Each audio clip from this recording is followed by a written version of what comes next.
శ్రీ విష్ణు రూపాయ నమశివాయ. కార్తీక మాసం అయిన పక్క రోజు పోలి స్వర్గానికి వెళ్ళిద్ది అని ఒక అద్భుతమైన కథ చెప్తారు. ఆమె జ్ఞాపకంగానే అందరూ నీళ్లలో దీపాలు వదులుతారు రోజు. ఏమిటండి ఆ కథ అంటే, పూర్వం రజక కులంలో రాజమ్మ అని ఒక పెద్ద ఆమె ఉండేది. ఆమెకి 7 కొడుకులు, 6 పెళ్లిళ్ళు అయ్యాయి. ధనవంతుల కుటుంబాల్లోంచి పిల్లల్ని తెచ్చుకుంది. 7వ కొడుకు పోలమ్మ అనే పేద అమ్మాయిని ఆమె అందాన్ని చూసి ఇష్టపడ్డాడు. కొడుకు ఇష్టం కాదనలేక ఆమెను కోడలుగా తెచ్చుకుంది. కానీ ఆ చిన్న కోడలు పేద కుటుంబంలోంచి వచ్చిందని అత్తగారికి తోడి కోడళ్ళకి చిన్న చూపు. పోలమ్మ అని పిలవకుండా పోలి పోలి అని ఎగతాళి చేసేవారు.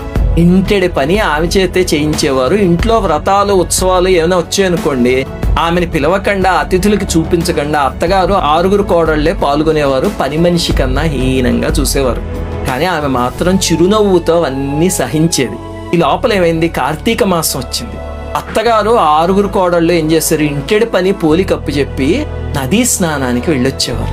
ఆమె నేను కూడా వస్తాను అంటే, కుదరదు, నువ్వు ఇంట్లో పని చేయాల్సిందే అని చెప్పి ఆమె దీపం ఎక్కడ పెడుతుందో అని చెప్పి ఇంట్లో దానికి సంబంధించిన సామాగ్రి కూడా దాచేసేవారు దుర్మార్గులు. ఇంటికి వచ్చాక వీధిలో నిలబడి, మేము ఈరోజు ఇంత దానం చేసాం, ఇంత పుణ్యం చేసాము అని ఊరి వాళ్ళందరి ముందు గొప్పగా చెప్పుకునేవారు. అత్తగారికి ఏమో తనకన్నా గొప్ప భక్తురాలు ఎవరూ లేరని అహంభావం. పాపం పోలి ఏం చేసేదంటే, వీళ్ళు బయటికి వెళ్ళాక భక్తిగా బావి దగ్గరే స్నానం చేసి